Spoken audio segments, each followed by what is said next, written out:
में। यहाँ पर 3 ऑब्जेक्ट हमें दिखाई देते हैं। सपोज ये भी एक स्ट्रिंग है, ये मान लेते हैं, यहीं से निकालना स्टार्ट करते हैं, ये भी एक स्ट्रिंग है, ये दूसरी स्ट्रिंग है, ये फर्स्ट स्ट्रिंग है, और एक और जो ऊपर एक स्ट्रिंग है। सबको सीधा दिखाई दे रहा है, उल्टा तो नहीं आ रहा कहीं? उल्टा आ रहा है क्या? Yes sir. बता दिया करो अब, ठीक है। Yes sir.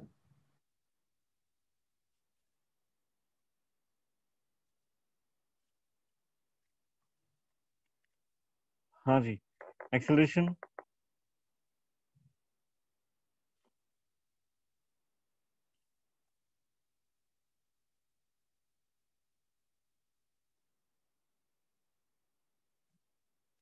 हाँ ठीक है, देखो एक्सेलरेशन और टेंशन हमें कैलकुलेट करना है।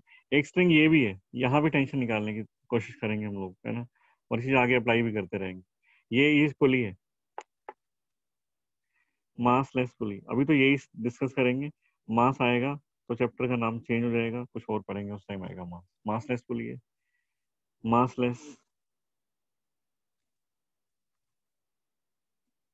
स्ट्रिंग है। ये कंडीशंस होती है जब हम लोगों को ये प्रॉब्लम डिस्कस करनी होती है। तो यहाँ पर हमें 3 ऑब्जेक्ट दिखाई दे रहे हैं, एक पुली है, एक M1 M2 दो मास ऑब्जेक्ट्स हैं, और ये स्ट्रिंग है, ये स्ट्रिंग है, और एक ये स्ट्रिंग है। दो स्ट्रिंग है, दो मास है।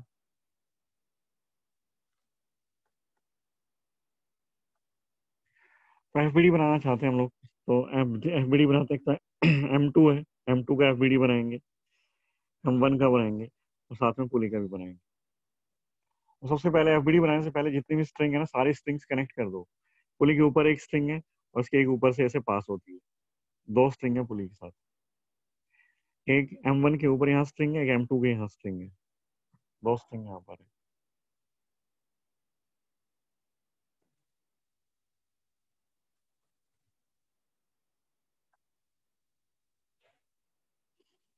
M1 है, इसमें टेंशन T1, मान लेते इसमें टेंशन T1 आएगी, इसमें T2 आएगी टेंशन, दोनों में टेंशन में मान ली T1 T2। तो टेंशन टेंशन फोर्स मैं पहले बनाना चाहता हूँ सबका।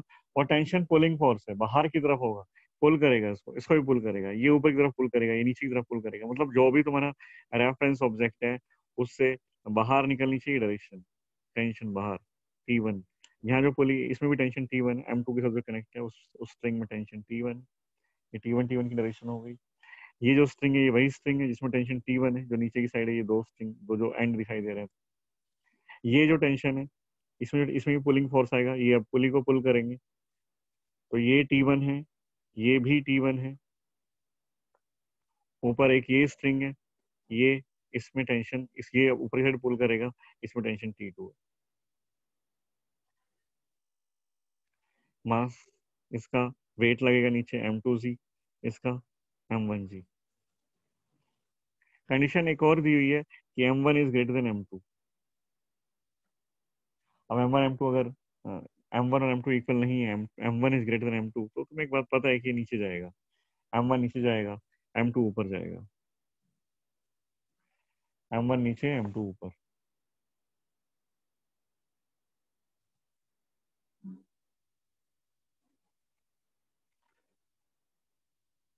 जितना ये नीचे जाएगा, तो स्ट्रिंग से कनेक्ट है, स्ट्रिंग इनएक्सटेंसिबल होती है, स्ट्रिंग तुम्हारी स्ट्रेच नहीं हो सकती, इनएक्सटेंसिबल स्ट्रिंग, एक्सटेंशन नहीं होगा इसके लेंथ में।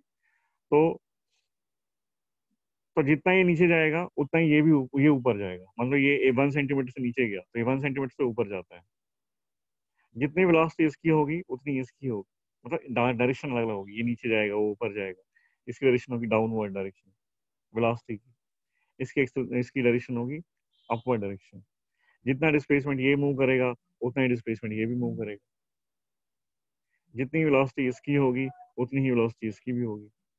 जितना एक्सेलरेशन इसका होगा उतना ही एक्सेलरेशन इसका होगा, क्योंकि एक स्ट्रिंग से कनेक्ट है, एक डायरेक्ट एक स्ट्रिंग से कनेक्ट है। तो जितना एक्सेलरेशन इसका अपवर्ड डायरेक्शन में ए है, उतना ही इसका डायरेक्शन डाउनवर्ड डायरेक्शन में एक्सेलरेशन ए है। और हम मार्क करते हैं कि M2 जो है वो ऊपर जा रहा है, M2 का एक्सेलरेशन ए है, और ये जो है M1, इसका एक्सेलरेशन डाउनवर्ड ए। इसका कोई एक्सेलरेशन नहीं है, इसका कोई एक्सेलरेशन नहीं है क्योंकि पुली फिक्स है, पुली फिक्स की हुई है हम लोगों ने। तो इसका एक्सेलरेशन तुम लिखना चाहो ए प्राइम ऑफ पुली या ए पी लिख देते हैं इसको, A P is equal to 0 क्योंकि पुली तो फिक्स है। अब तीनों की इक्वेशन लिख लो। इक्वेशन लिखने से पहले, फोर्स की इक्वेशन लिखने से पहले अपना साइन कन्वेंशन हम लोग देखते हैं क्या रखें। तो डाउनवर्ड में पॉजिटिव लेता हूँ, suppose downward is positive, upward negative. और कंडीशंस हम लोगों को पता है कि अगर बॉडी रेस्ट में है तो नेट फोर्स 0, बॉडी मोशन में है तो net force is equal to M A. तो यहाँ पर इसको हम देखें M1 को, M1 को देखें तो M1G डाउनवर्ड फोर्स है, माइनस T1 अपवर्ड है, is equal to mass into acceleration M1A। This net force is equal to M1A। A downward हमें पता ही है कि ए डाउनवर्ड होगा तो डाउनवर्ड इज पॉजिटिव, और तो यहाँ प्लस ए लिखते हैं। इसकी इक्वेशन लिखें, इसकी इक्वेशन लिखें तो इसमें होगा M2G minus T1 is net force is equal to M2A, acceleration is upward direction तो माइनस ए कर। और इसकी भी इक्वेशन लिख लेते हैं, इसकी equation downward force T1 plus T1 2T1 upward force minus T2, ये रेस्ट पर है, net force is equal to 0 2T1 minus T2। तो यहाँ से आता है T2 is equal to T1, तो T2 जो टेंशन होगी वो टू डबल ऑफ T1 होगी, 2 टाइम्स ऑफ T1। ये दो इक्वेशंस लिखी हुई है, इन दो इक्वेशन से हम लोग T1 कैलकुलेट कर सकते हैं। तो T1 कैलकुलेट करते हैं,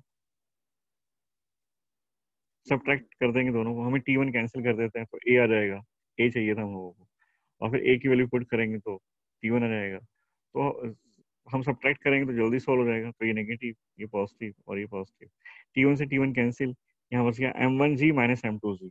M1G माइनस M2G में से G अगर मैं कॉमन लेता हूँ तो M1 माइनस M2G, और M1A प्लस M2A, फिर मैं यहाँ से भी कॉमन लेता हूँ M1 प्लस M2A। एक्सेलरेशन आता है M1 minus M1, M1 minus M2 into Z by M1 plus M2, ये एक्सेलरेशन है। फिर हम इसी की हेल्प से टेंशन कैलकुलेट कर लेते हैं, टेंशन कितनी होगी, T1 कितना होगा, T2 कितना होगा। T1 आ गया तो फिर T2 डबल हो जाएगा उसका, है ना। तो T2 को कैलकुलेट करने में ज्यादा प्रॉब्लम नहीं। T1 कैलकुलेट करना चाहते हैं तो T1 इक्वेशन यहाँ पुट कर लेते हैं, एक्सेलरेशन A पुट कर देते हैं, M1G minus T1 is M1। तो A की वैल्यू ये है, तो using this value of A T1 will be equal to, मैं डायरेक्ट लिख रहा हूँ, है ना, 2M1 M2 by M1 plus M2 into Z। तुम खुद से कैलकुलेट कर लेना, यही है।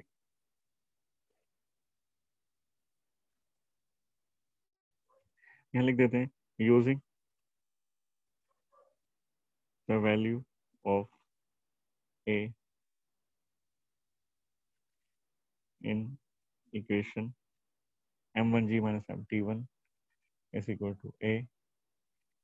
We have T1 is equal to 2M1 M2 by M1 plus M2 into Z। और इसी तरह से जब T1 आ गया तुम्हारा तो T2 भी तुम लिख सकते हो, यही लिख देते हैं। T2 कितना होगा, T2 is double of T1 is 2 times already है तो 4 कर देते हैं इसको, 4 M1 M2 by M1 plus M2 into Z।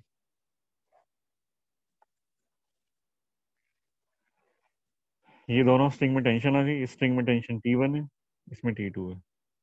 कुछ एक चीजें यहाँ धीरे धीरे तुम्हें कंक्लूड करते जाओगे, जैसे जैसे एग्जांपल्स बढ़ेंगे तो पता लगेगा हाँ ये ऐसा ऐसा हमेशा होता ही है, तो वो चीजें हम कंक्लूड करना स्टार्ट कर देंगे। और मैं यहाँ पर ये कहना चाहता हूँ कि एक्सेलरेशन जो सिंपलेस्ट पुली प्रॉब्लम है, और सिंपलेस्ट पुली प्रॉब्लम के फॉर्मूला तुम याद अगर कर लेते हो तो बहुत सारी जगह हेल्पफुल है ना। अभी याद नहीं होते तो एक्सेलरेशन देखो पहले, एक्सेलरेशन कैसे लिखा हुआ है, ऊपर है डिफरेंस ऑफ मासेस, नीचे sum of mass, difference of masses और sum of masses into g, acceleration, acceleration है। तुम थोड़ा सा कॉम्प्लिकेट कर देते हैं चीजों को तो उसमें ये कहीं ना कहीं यूज हो जाता है, ये यूज हो किसी एक को बड़े क्वेश्चन का पार्ट होता है ये छोटा सा, तो वहां पर हम लोग उस क्वेश्चन को सोल्व करने लगते हैं तो हमें पता है कि इसका एक्सेलरेशन तो यही आएगा, तो हम डायरेक्ट यूज कर लेते हैं। मैं ये कहना चाह रहा हूँ कि कहीं पर कहीं अगर क्वेश्चन लेंदी है तो वहां पर हम उसको डायरेक्ट यूज कर लेते हैं। जब सिंपलेस्ट केस है ये, सिंपलेस्ट केस में acceleration will be good M1 minus M2 by M1 plus M2 into G. Tension भी तुम्हें याद कर लेनी चाहिए इस केस की, तो 2m1 m2 by M1 plus M2 into जी। आगे चलते हैं, एक और केस डिस्कस करते हैं पुली प्रॉब्लम से रिलेटेड।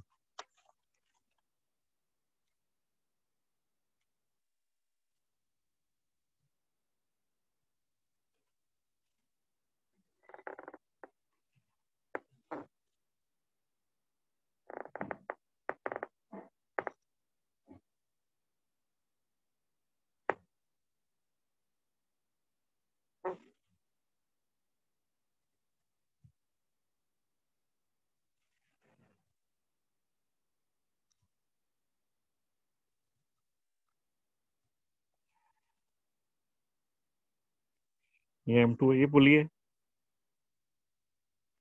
ये M1। अभी फ्रिक्शन नहीं है कहीं भी, देखो फ्रिक्शन लेस में लिख नहीं रहा हूँ और फ्रिक्शन है भी नहीं, क्योंकि अभी फ्रिक्शन को हमने ऐड नहीं किया अपने क्वेश्चंस में। अगर हम लोग डील करना सीख लें तो फ्रिक्शन और आ जाएगा, कोई बात नहीं।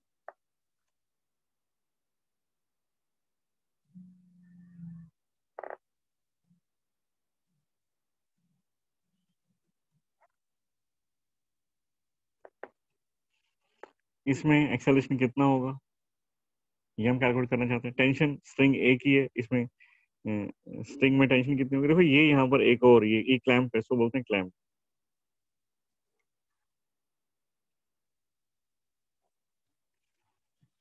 क्लैंप तो मैं कैलकुलेट क्या करना चाहता हूँ, एक्सेलरेशन ऑफ ईच ब्लॉक दोनों का सेम होगा, देखो एक स्ट्रिंग से डायरेक्ट कनेक्ट है, acceleration of each will be same. ये डाउनवर्ड डायरेक्शन में है, तो ये लेफ्ट में होगा, पर डायरेक्शन का डिफरेंस होगा, पर मैग्नीट्यूड ऑफ एक्सेलरेशन दोनों का सेम होगा। टेंशन इन द स्ट्रिंग, ये टेंशन एक ही स्ट्रिंग है यहाँ, तो फोर्स exerted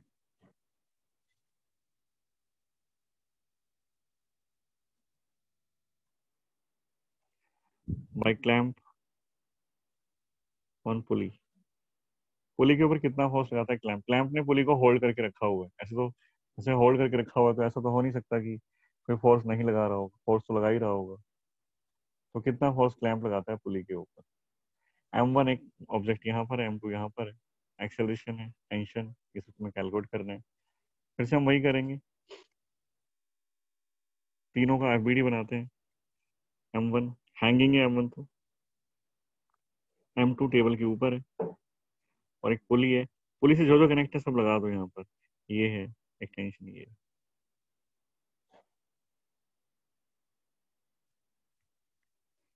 क्लैंप है, क्लैंप भी लगा देते हैं, क्लैंप का हमें पता नहीं है कितना फोर्स लगाएगा, क्लैंप ये है।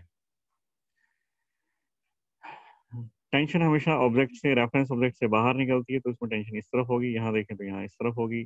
M2 के कहाँ है, M2 के यहाँ कनेक्ट है, M2 से यहाँ स्ट्रिंग है, तो इससे बाहर निकलेगी, और इससे बाहर निकलेगी तो आउट पड़ी। और जो फोर्स हो सकते हैं, M1G यहाँ लगेगा, एक यहाँ पर M2G लगेगा, ये तो अर्थ के फोर्स हैं जो लगे ही लगेंगे, कुछ हो ही नहीं सकता। और एक और देखें हम लोग, तो M2 जो है वो टेबल के कॉन्टैक्ट में है, M2 टेबल के कांटेक्ट में है, तो M2 और टेबल के बीच में, और सपोज ये टेबल ही है, कोई टेबल के ऊपर पूरा सिस्टम है ये।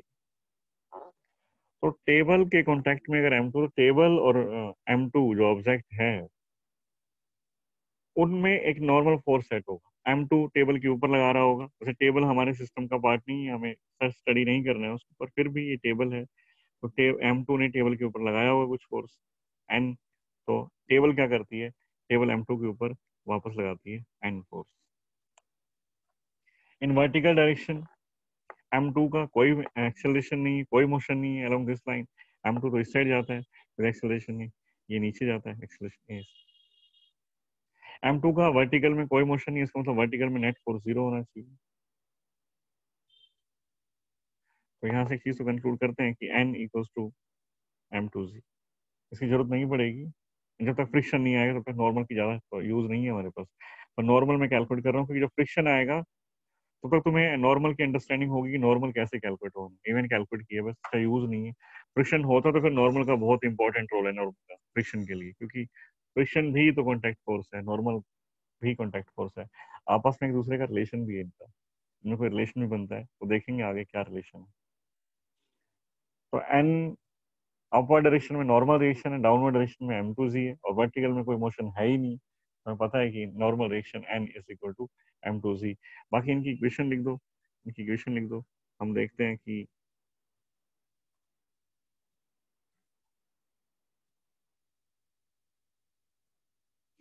ये तो कहाँ जा रहा है, m2 तो इधर जा रहा है इसे, और ये नीचे जा रहा है।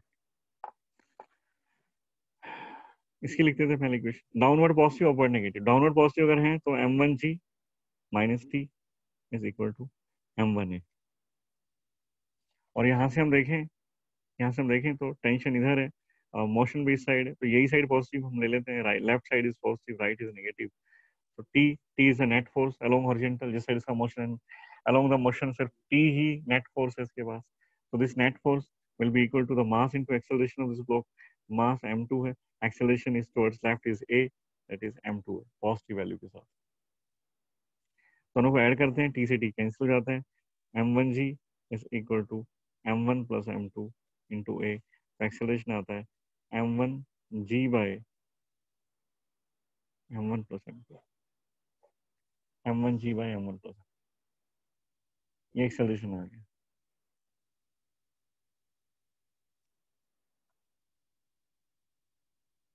टेंशन, टेंशन कितनी होगी, टी की वैल्यू यहाँ पुट कर दो, दिस इज m2a, m2a की वैल्यू तो ये है, तो टेंशन आती है, in this case the tension is m1 m2g by m1 plus m2।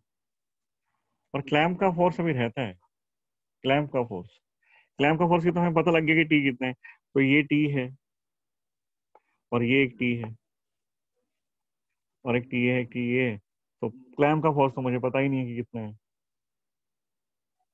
क्या तो मुझे कुछ आइडिया या क्लू दे सकते हो कि क्लैंप कितना फोर्स लगा रहा होगा यहाँ, क्लैंप कितना फोर्स लगा,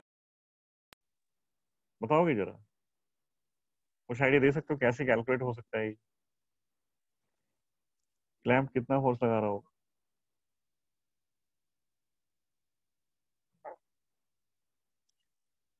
हमें एक बात पता है कि पुली जो है रेस्ट पर है,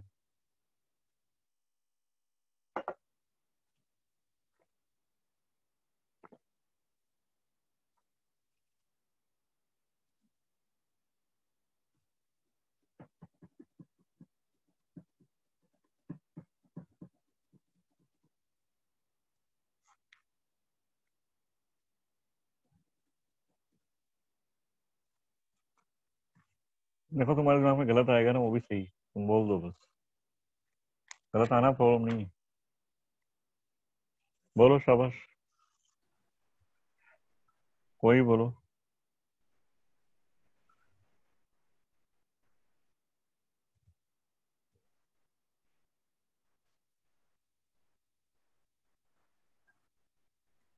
m2z, नैन्सी, m2z, नहीं नहीं नहीं, और कोई, कृतिका, कृतिका,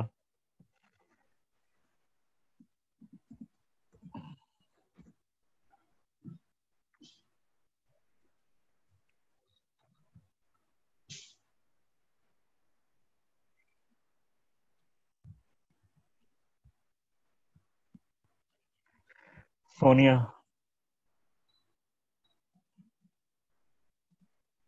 सौरभ प्रजापत, सौरभ,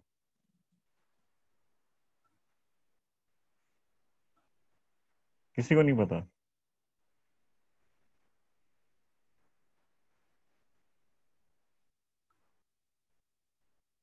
कार्तिक, चलो देखिए, sir m1 plus m2 into ए। नहीं, देखिए हमें पता है ये बात कि एक्सेलरेशन इसका जीरो है, एक्सेलरेशन इज जीरो, ये रेस्ट पर है, pull is at rest, acceleration of pull is zero. हमें ये भी पता है कि फिर अगर एक्सेलरेशन जीरो है तो नेट फोर्स जीरो होना चाहिए।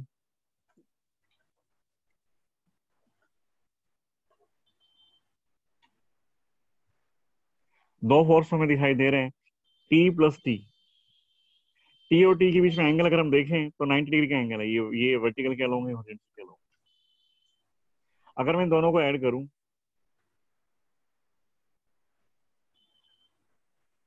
तो टी रूट टू आता है,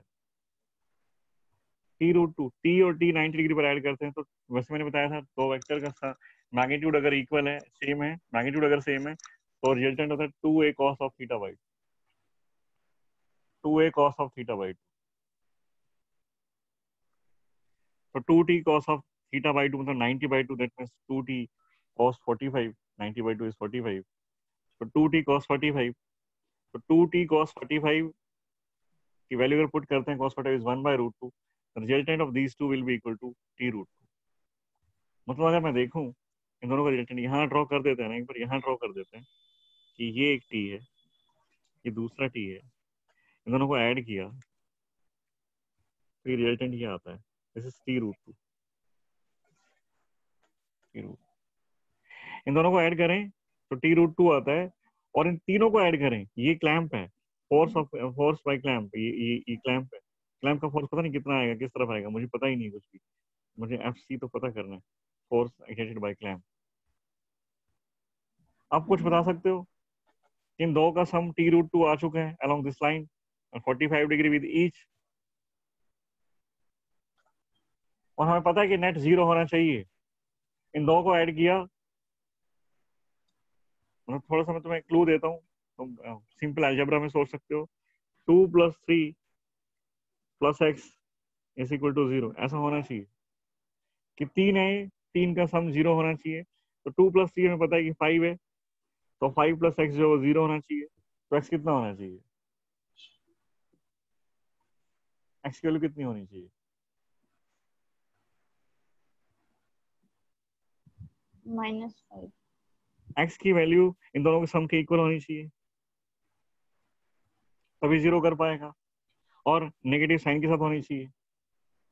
यहाँ पर इन दोनों का सम कर चुके, मतलब force by clamp is third force, this is first force and second force, और नेट फोर्स अगर 0 है तो दो का सम, इन दो का sum that is T root 2 must be equal to force exerted by clamp.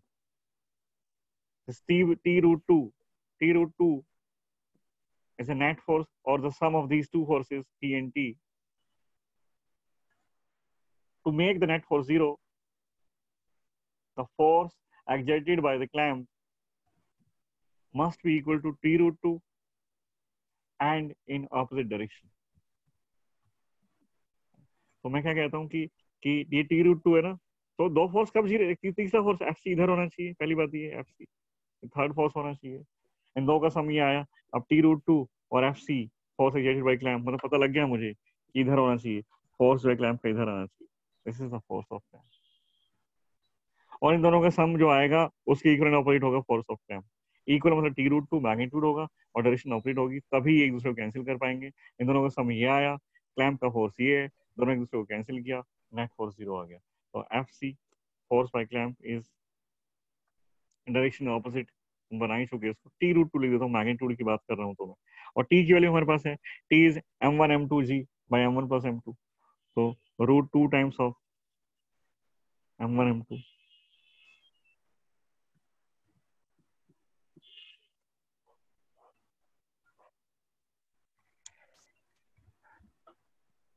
Force of clamp है।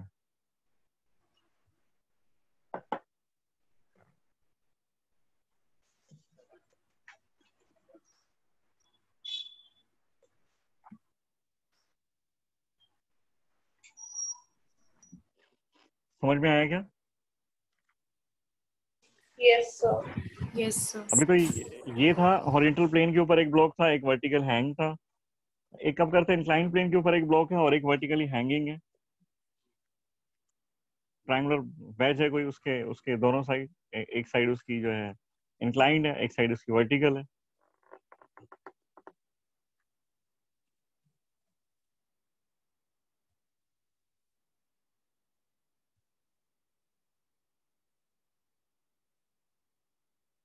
देखिए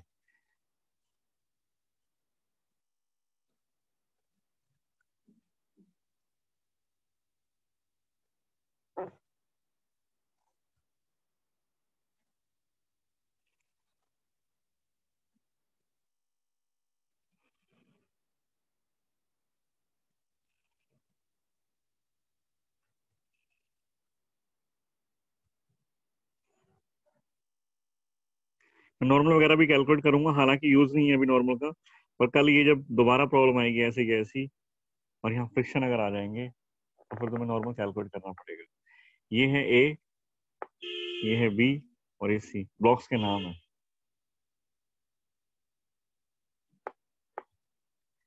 M1, M2 and M3। M1 corresponds to ए के करस्पॉन्डिंग है, बी के करस्पॉन्डिंग मास M2 है और M3 जो सी का मास है, ए बी सी का मास हो गया। ये एंगल तुम्हें दिया हुआ है 30 degree.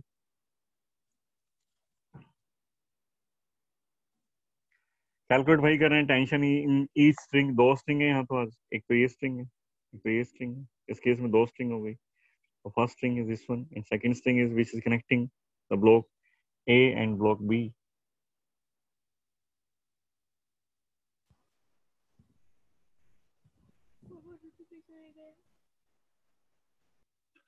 Acceleration of each block कितना होगा, और फिर से देखते हैं, इस बार फिर से एक केस आ गया कि force of clamp, sorry clamp का फोर्स फिर से देख लेते हैं इस बार कितना आता है। तो तुम मुझे बताओगे, मैं तुम्हें तुम्हें पता तो है ही, वैसे तुम मुझे बताओ कितना आएगा। Tension, tension in each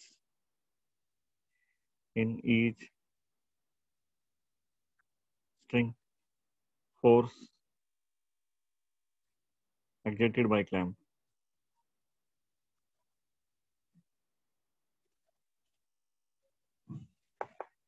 FBD बनाते हैं तीनों का, चार पुली का भी, प्लैंक का जो क्लैंप का जो फोर्स है तो पुली का भी एफबीडी बनाना पड़ेगा। पुली का मास नहीं है, स्ट्रिंग का कोई मास नहीं, कोई फ्रिक्शन नहीं, आइडल केस स्टडी कर रहे हैं हम लोग अभी। तो देखिए पहले सी ए ड्रॉ करते हैं। ए जो है ऐसे है,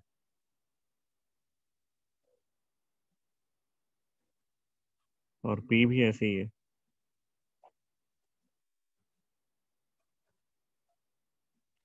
सी वर्टिकली हैंगे, सी तो क्या लिखेंगे आप, और ये पुली है, पुली पुली का यहाँ पे क्लैंप है,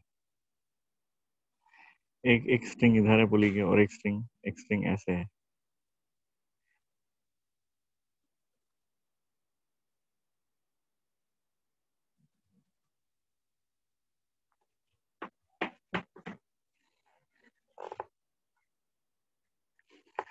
सारी स्ट्रिंग लगा दो, सी के ऊपर टेंशन है। बी को दो तरह से स्ट्रिंग है, बी की दो साइड से स्ट्रिंग है, इधर भी स्ट्रिंग है इधर भी स्ट्रिंग है। ए की एक साइड स्ट्रिंग है, यहाँ पर स्ट्रिंग है। सबसे पहले टेंशन ही बना देते हैं। ये फर्स्ट स्ट्रिंग मान लेते हैं, इसमें टेंशन T1 आएगी और इसमें मान लेते हैं T2 आएगी। इसमें टेंशन T1, सी तो इसी स्ट्रिंग से कनेक्ट है T1, बी दोनों स्ट्रिंग से कनेक्ट है, इस साइड T1 अपने साइड खींचेगा T1। Tension is always an pulling force, हमने कल बात की थी। ये भी T2 है।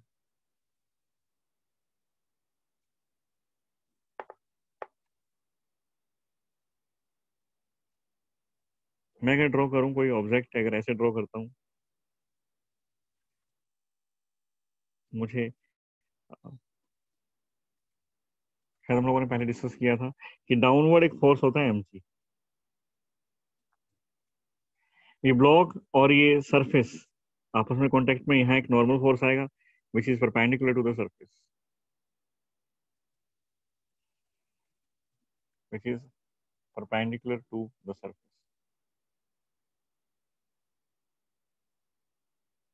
बस, और कोई फोर्स नहीं है। फ्रिक्शन फोर्स आ सकता था, अभी नहीं करेंगे उसके बाद। तो हमने कहा कि इसका लाइन ऑफ, सारे फोर्सेस लाइन ऑफ मोशन के अलोंग होने चाहिए, तो उसको इसको भी याद कर लो। लाइन ऑफ मोशन है, ये एंगल हमें पता है कि जितना एंगल यहाँ इंक्लिनेशन है, एंगल ऑफ इंक्लिनेशन थीटा, तो ये एंगल थीटा है। तो एन के ऑपोजिट जो एमजी कंपोनेंट है that is always MG cos theta, MG cos theta. और इस साइड जो आता है that is MG sin theta. ये बात तुम्हें पता है ना, ये बात हम डिस्कस की थी हम लोगों ने, न्यूटन थर्ड लॉ जब पढ़ा तब की होगी अच्छे से। ठीक है ना ये। तो अब मैं वो सारे फोर्स नहीं लगा रहा हूँ, मतलब मैं एमजी की कंपोनेंट नहीं बनाऊँ, मैं डायरेक्ट पता है मुझे कि along this line of motion ये M1 है हमारा, ये M1 है। तो इधर आएगा M1g sin थीटा, इसके परपेंडिकुलर आएगा नॉर्मल के opposite, this is M2g cos theta.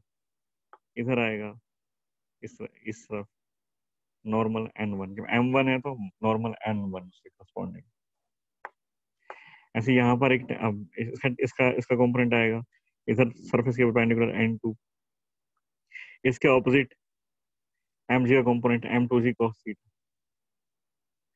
और इस लाइन ऑफ मोशन के अलोंग mg का कंपोनेंट आता है इधर, this component is m2g sin theta.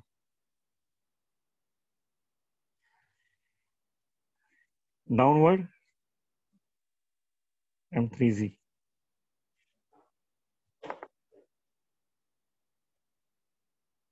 m3g।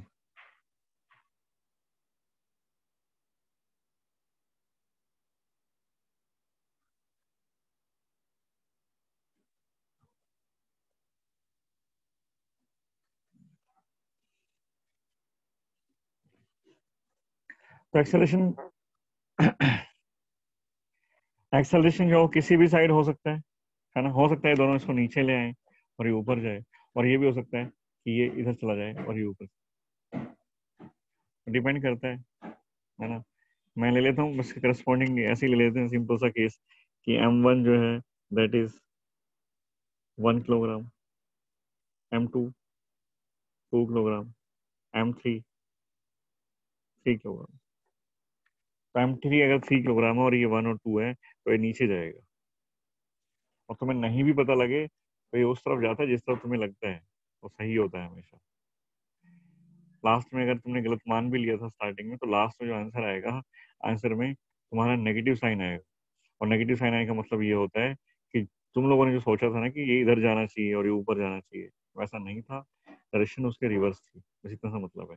पर आंसर ठीक है, डायरेक्शन रिवर्स करके बता दो, इधर ये डायरेक्शन बस। तो ए इधर है, तो फिर ये भी डायरेक्ट कनेक्ट है स्ट्रिंग से, तो इसका एक्सेलरेशन ए इधर होगा, इसका भी एक्सेलरेशन ए इधर होगा, सबका ए होगा। तो ये इधर जा रहा है ए से, ये भी इधर जा रहा है ए से, ये डाउनवर्ड जा रहा है ए से।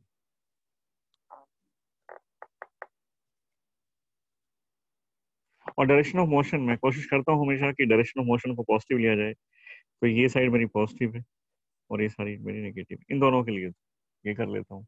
इसके लिए अलग से मान लेंगे, सबके लिए अलग अलग मान सकते हो तुम, तीनों के लिए अलग अलग भी मान सकते हो। इसके लिए अलग मान लेंगे, इसके लिए ये नीचे जा रहा है तो डाउनवर्ड पॉजिटिव ले लेंगे, अपवर्ड नेगेटिव ले लेंगे। तो इसकी इक्वेशन लिखना स्टार्ट करता हूँ। देखो, along this line perpendicular to the surface, अगर मैं यहाँ देखूँ इस लाइन के along perpendicular, line of motion के परपेंडिकुलर, जो लाइन ऑफ मोशन तुम्हें पता ही है कि इधर जा रहा है ये, तो उसके वर्टिकल डायरेक्शन, उसके परपेंडिकुलर डायरेक्शन कोई मोशन नहीं होता।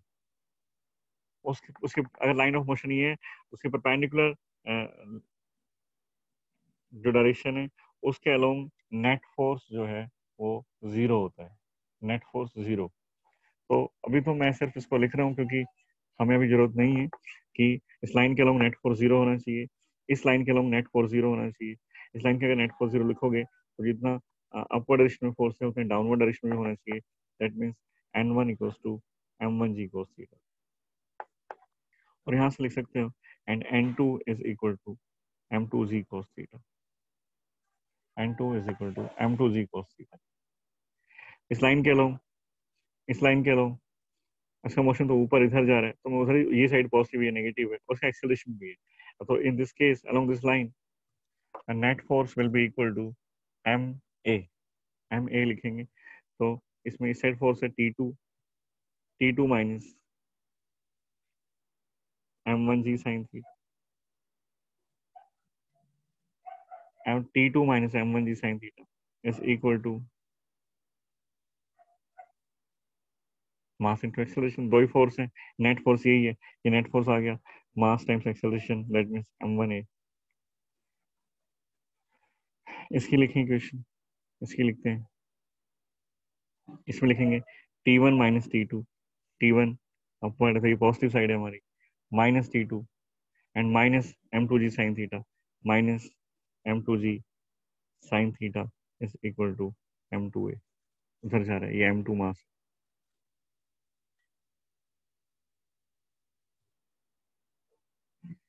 इसको देखें तो डाउनवर्ड पॉजिटिव m3g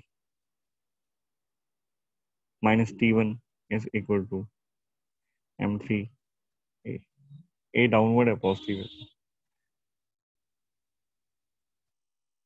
और मुझे यहाँ से एक्सेलरेशन कैलकुलेट करना है, टेंशन इन ई स्ट्रिंग कैलकुलेट करनी है, force exerted by clamp calculate करना है। तीन चीजें मुझे कैलकुलेट करनी है। तो ये तीन इक्वेशन दिखाई दे रही है, तो मेरे को साफ साफ दिखाई दे रहा है। अगर मैं तीनों को ऐड कर दूं, एडिंग 1 + 2 + 3, तो यहाँ T2 पॉजिटिव, यहाँ T2 नेगेटिव, आपस में कैंसिल हो जाएंगे। यहाँ T1 पॉजिटिव, यहाँ T1 नेगेटिव है, तो ये भी आपस में कैंसिल हो जाएंगे। मैं तीनों को एक साथ ही ऐड कर देता हूँ, तो T1 से T2, T1 से T1 मैं कट नहीं कर रहा हूँ, तुम देख लेना। ये कैंसिल हो गया इससे, ये कैंसिल हो गया इससे, ये सब कैंसिल हो गया, तो बस क्या वो लिख दो, मैंने ऐड किया, adding all three.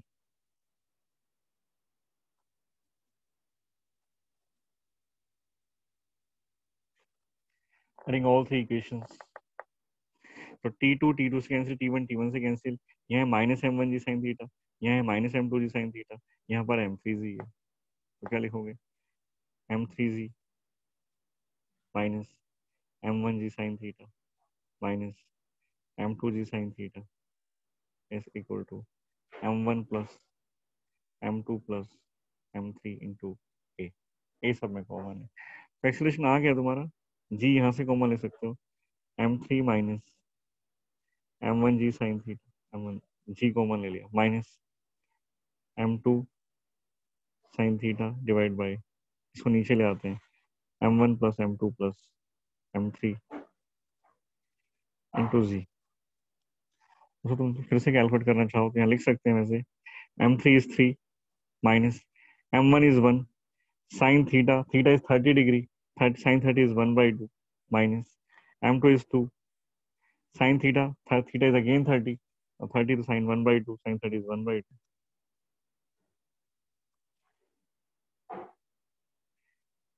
Into m1 plus m2 plus m3, मतलब 1 + 2 + 3 is 6 इंटू जी तो है ही यहाँ।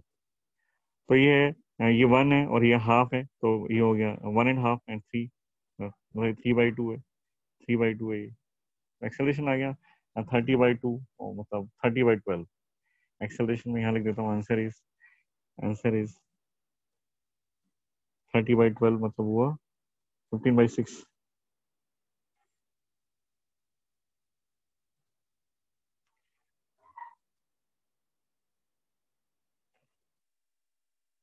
थर्टी बाई ट्वेल्व, तो 6 हो गया ना, 5/2, 5/2 मीटर पर सेकेंड। तो इसका एक्सेलरेशन आ गया 5/2 मीटर पर सेकेंड स्क्वायर। एक्सेलरेशन को पुट कर दोगे, अब शायद मैथमेटिकल में आगे करना नहीं चाह रहा, एक्सेलरेशन यहाँ पुट कर दोगे तो टेंशन आ जाएगी, T2 आ जाएगा, यहाँ पुट कर दोगे तो T1 आ जाएगा, है ना। तो फोर्स एक्सर्टेड बाय क्लैंप मुझे बताना है, तो T1 T2 मेरे को चाहिए, कैलकुलेट कर लेता हूँ। चलो, तो यहाँ से T1 अगर देखें तो T1 आएगा m3g माइनस m3 है, और चेक कर लेते हैं 5/2 तो ठीक है ना, तो 3 माइनस 1/2 एंड -1, 3/2 हो गया, 3/2 मतलब 30/2, 30/2 मतलब 30/12, 30/12 6 से कैंसिल हो गया, 5/2, ठीक है। मैं T1 पुट करता हूँ यहाँ पर, T1 सॉरी A पुट करता हूँ, T1 आता है, यहाँ A पुट करता हूँ, T2 आता है, तो T1 T2 और कैलकुलेट कर लेते हैं।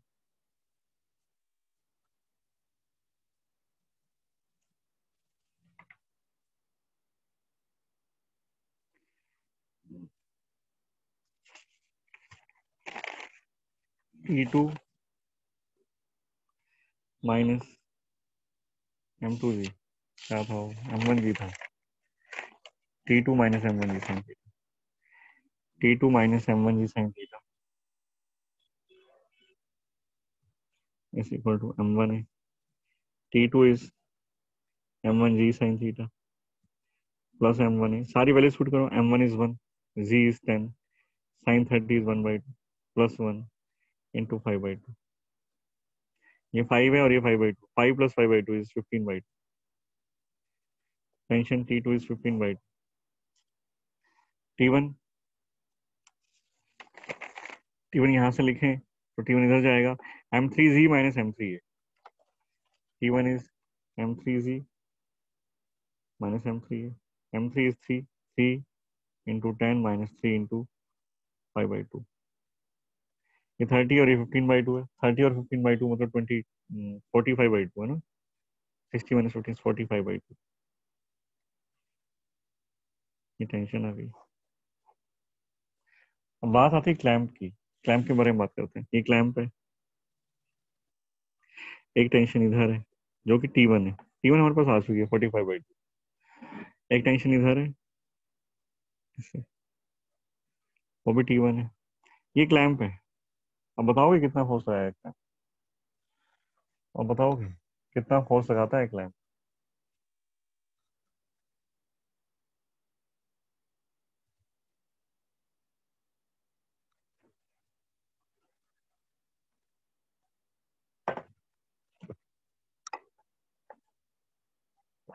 इन दोनों में एंगल पता है? इसको एक्सटेंड करें और इसको एक्सटेंड करें, एंगल पता है क्या? दिया हुआ है शायद ये एंगल। 60 डिग्री। ये 30 है तो ये 60 है, ये 60 है। तो अब बता दो। अब दो फोर्स है, क्लैंप का फोर्स इन दोनों सम फोर्सेस के सम के इक्वल एंड ऑपोजिट होगा। दो फोर्स है T1 एंड T1, दोनों के बीच में एंगल 60 डिग्री है। तो कितना हो गया? T1 to 3 opposite direction. तो पहली बात तो T1 T2 का रिजल्टेंट, T1 दोनों का रिजल्टेंट इधर आएगा, इधर आएगा, ये रिजल्ट इधर आएगा ऐसे। तो फोर्स ऑफ क्लैंप ऐसे लगेगा। पहली बात तो इन दोनों का सम इधर आएगा, दोनों का सम इधर आएगा, फोर्स ऑफ क्लैंप इधर होगा। और कितना होगा? T1 एंड T1, T1 और T1 के बीच में एंगल 60 डिग्री है, तो क्या लिखेंगे? 2T1 cos of half of angle between these two is 60/2 is 30. FC is 2. T1 is 45/2. Cos 60/2 is 30. Cos 30 is √3/2. 2 से 2 कैंसिल हो गया। 45/2 √3. This is the force exerted by clamp.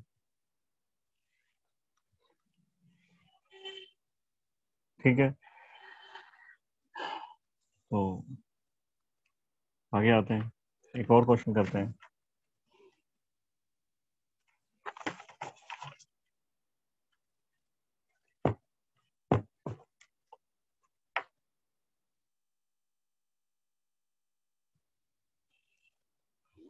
Question number 5. A block of mass m/2 is connected to one end of the light rope which passes over a pulley as shown in figure.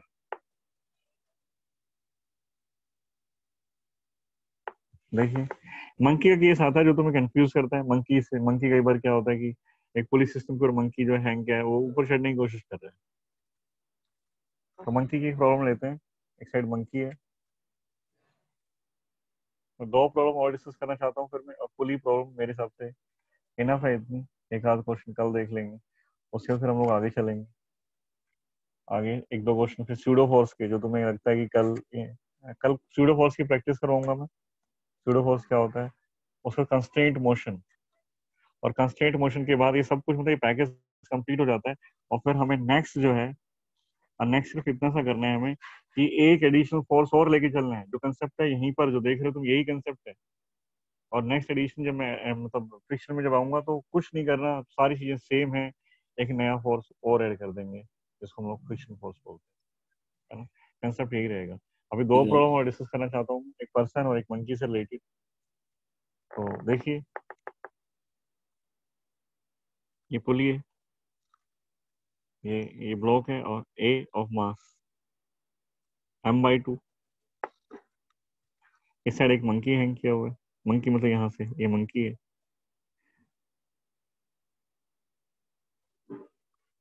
ये monkey है तुम्हारा, ये monkey, तो ये monkey.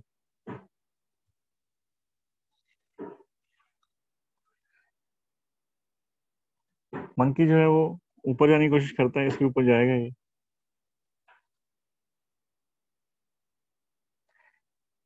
Monkey climbs the other end of the rope with accelerative acceleration g/6।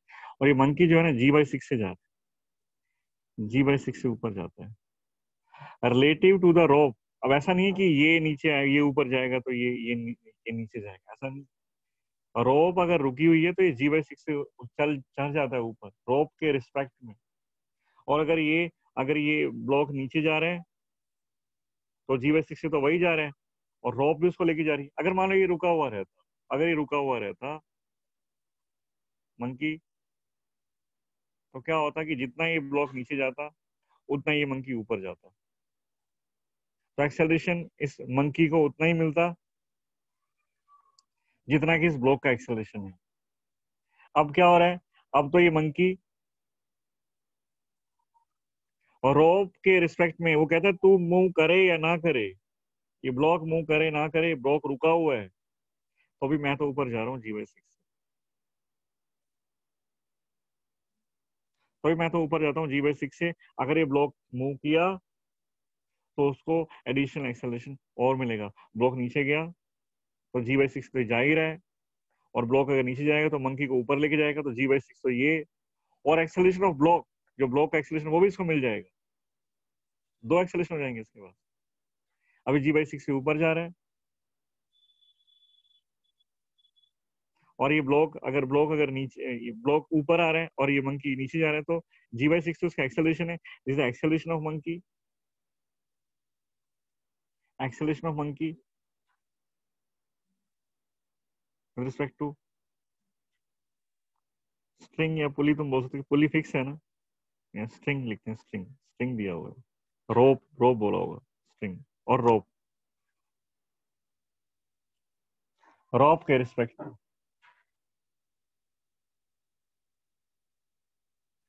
पर रॉप अगर रुकी भी रहे तो इसका एक्सेलरेशन G/6, और रॉप के रुकने का मतलब है कि ब्लॉक रुका हुआ है। और इस मंकी का मास पता है, तो देखना तुम हो क्या रहे, मंकी का मास है m,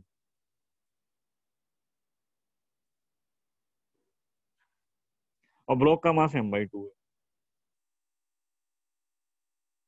तो अगर सपोज कि मंकी रुका हुआ भी है तो ये ऊपर जाएगा और ये नीचे जाएगा, है ना, ए से ये ऊपर जाएगा, ए से, ये तो वो एक्सेलरेशन है मंकी का जो ब्लॉक के मूवमेंट की वजह से मिलता है, जो रोप के मूव करने की वजह से मिलता है। पर मंकी खुद भी तो एफर्ट्स कर रहा है ना, खुद भी तो ऊपर चढ़ रहा है ना, उसको वो भी मिलेगा, उसको दो एक्सेलरेशन मिलेंगे, उसका एक एक्सेलरेशन ऊपर भी है तो उसका एक एक्सेलरेशन नीचे है, उसका मंकी का दो एक्सेलरेशन हो गए, मंकी के पास दो एक्सेलरेशन हो गए, एक हो गया ए डाउनवर्ड, ए तो नीचे हो गया इसकी वजह से, और G/6 से ऊपर जा रहा है। नेट एक्सेलरेशन बताओगे मुझे कितना होगा नेट, ए डाउनवर्ड है और G/6 अपवर्ड है, मंकी के दो एक्सेलरेशन हो गए, ए डाउनवर्ड G/6 अपवर्ड, जल्दी बताओ मुझे कितना होगा।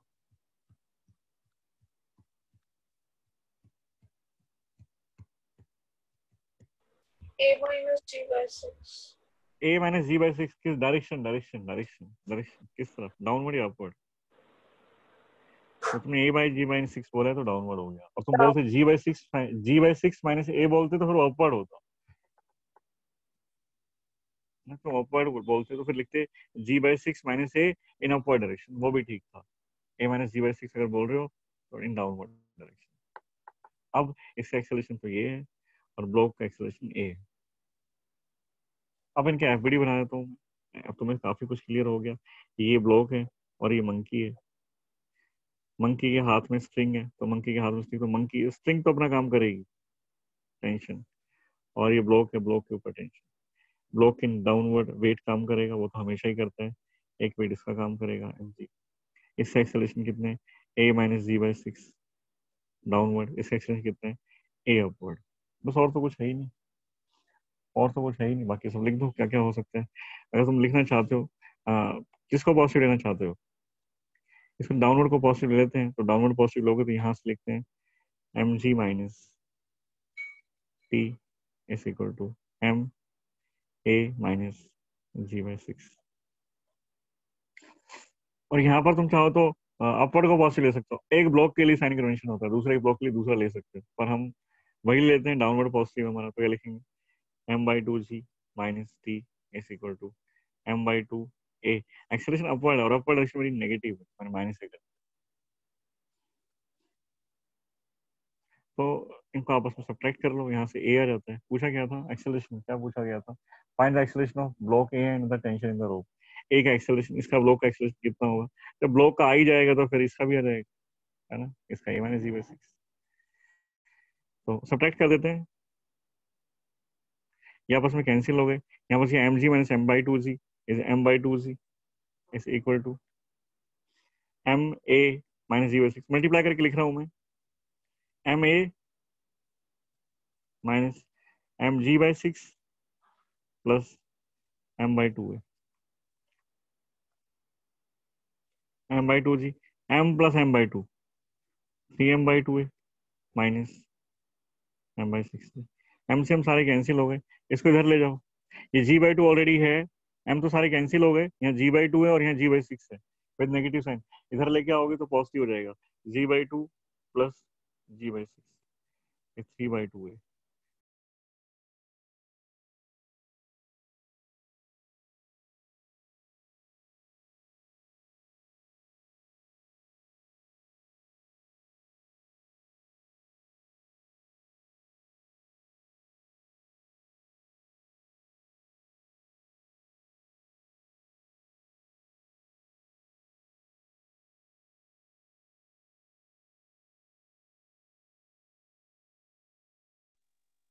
एक्सेलरेशन ऑफ ये मंकी है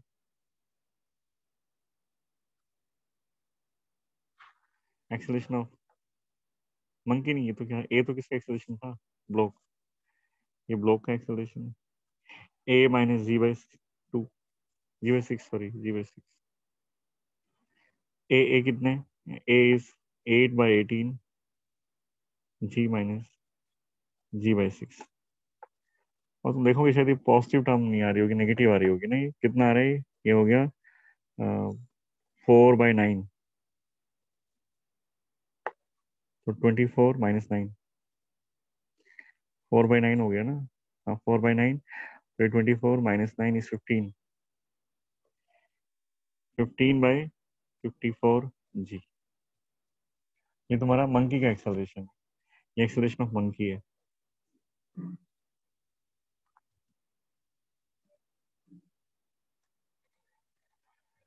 ये एक्सेलरेशन ऑफ मंकी है अब एक क्वेश्चन और करवाना चाहता हूँ मैं सिर्फ क्लास 3 और पुली रिलेटेड प्रॉब्लम इस मतलब मैक्सिमम पॉसिबल जो डिस्कशन हो सकता था मैंने कर दिया है ना कल मैं स्यूडो फोर्स से रिलेटेड प्रॉब्लम कराऊंगा 3-4 उसके बाद कंस्ट्रेंट मोशन तुम पैरेलल पैरेलल प्रैक्टिस करते रहो इसी पेज के साथ तो आज तो मैक्सिमम एक्सरसाइज कर सकते हो आज हाँ पर उसमें फ्रिक्शन इंक्लूड है ना तो जो चेक पॉइंट है उसमें फ्रिक्शन 5.1 5.2 ऐसे होगा 5.1 5.2 और 5.34 है तो वो फ्रिक्शन के होंगे तो फ्रिक्शन की छोड़ देना अभी और फिर टेकिंग इट टुगेदर में आ जाना स्टार्टिंग में टेकिंग इट टुगेदर करोगे ना तो उसमें फ्रिक्शन के नहीं मिलेंगे स्टार्टिंग बाद में मिल सकते हैं है ना चलिए देखिए वैसे तो प्रॉब्लम बड़ी है टाइम लगेगा देखो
ये एक प्लैंक है तो इस बॉक्स का मास ये बॉक्स और ये प्लैंक इन दोनों का कंबाइंड मास जो है इन दोनों का कंबाइंड मास जो है वो स्मॉल m है.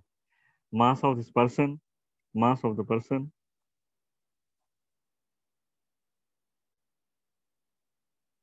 Capital M, mass of box and plank is small m. Calculate क्या करना है? Find the tension in the string if the box remains stationary. If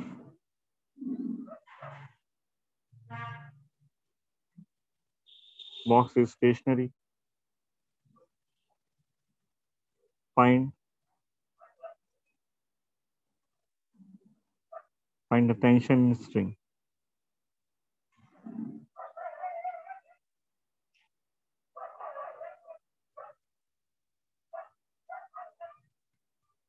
Force exerted by the man on the plank. मैं मान लेता हूँ ये machine है ना, उससे तुम उससे ज्यादा क्लियर हो जाएगा. एक मशीन है, वेइंग मशीन. ये मशीन प्लैंक के ऊपर मशीन है और मशीन के ऊपर वो पर्सन खड़ा हुआ है. तो रीडिंग ऑफ मशीन कितनी होगी? Find the reading of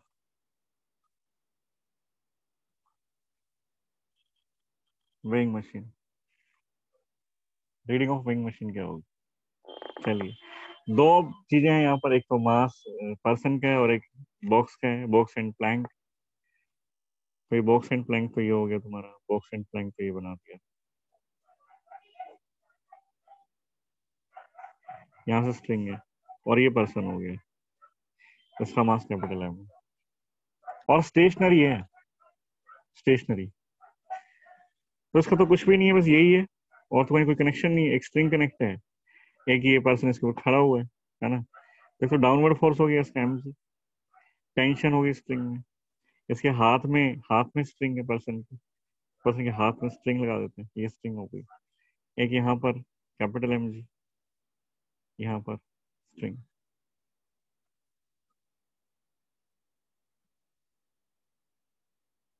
ठीक है ना. अब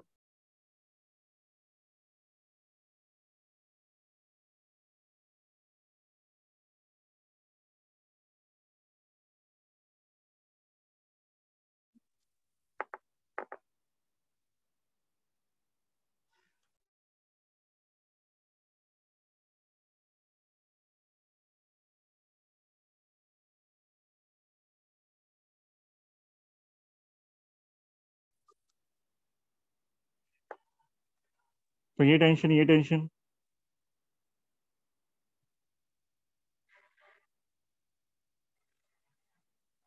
अब एक फोर्स और भी है. ये पर्सन जो है इस प्लैंक के ऊपर खड़ा हुआ है, पर्सन ने प्लैंक के ऊपर फोर्स लगाया होगा एन, नॉर्मल रिएक्शन. फ्रिक्शन वगैरह तो है नहीं अभी. और ये प्लैंक क्या करेगा, इसके ऊपर वापस लगाएगा. बस हो गया सोल्व. एक्सेलरेशन है, उसने कहा है कि बॉक्स इज स्टेशनरी. जब बॉक्स स्टेशनरी तो पर्सन भी स्टेशनरी है.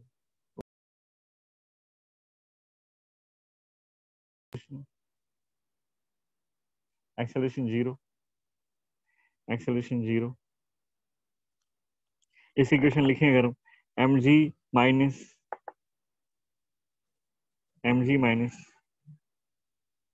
n minus t is equal to 0. यहां से लिखें तो mg downward mg plus n minus t equal to 0. दोनों को ऐड कर दो, n से n cancel, mg plus mg minus 2t is 0. तो टेंशन आ गई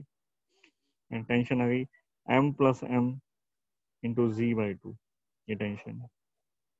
t की वैल्यू पुट कर दो यहाँ पर. तो n अगर देखें, यहाँ से n देखें, यहाँ से n आता है mg माइनस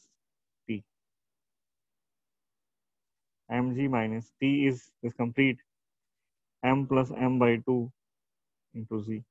तो ये m में से m by 2 तो ये चला गया और वो m by 2 ऐसे कैसा बच गया. तो ये हो गया m minus m by 2 into z. ये नॉर्मल रिएक्शन आ गया. एक बार स्टार्टिंग क्वेश्चन थोड़े इजी होंगे, तुम्हें सही लगे होंगे, बाद में जैसे जैसे आगे बढ़े तो टफ होती गई होगी. एक बार स्टार्ट करने से पहले मैं यही कहूंगा कि सारे क्वेश्चंस को अच्छे से पढ़ लेना, इनको पहले सॉल्व कर लेना, उसके बाद अपनी एक्सरसाइज में जाना। अच्छे से पढ़ना, 2 बार 3 बार उसको रीड करना कि क्या क्या किया हुआ है, कैसे कैसे एफपीडी बना हुआ है, फिर खुद से करके देखना इन क्वेश्चंस को जो मैंने बताए हैं। उसके बाद तुम वहां जाओगे तो प्रॉब्लम मतलब एक्सरसाइज बड़ी स्मूथ लगेगी, है ना। तो क्लास ओवर करते हैं, कल मिलते हैं सेम टाइम पर। और मैं मान के चलता हूँ कि कल तुम मैक्सिमम काम जो असाइनमेंट सेंड किया हुआ मैक्सिमम काम कल तक कर चुके होंगे, एक्सक्लूडिंग फ्रिक्शन। तुम आज कंप्लीट कर लो, 70-80 क्वेश्चन होंगे अगर फ्रिक्शन को निकाल दें तो, सब कुछ मिला के, चेक पॉइंट और एक्सरसाइज। 50 तो एटलीस्ट करो, आज 50 तो एटलीस्ट करो, कल 20 कल कर लिए होंगे तो टोटल 70-80 हो ही जाएंगे, ठीक है ना। चलो करते हैं टर्मिनेशन।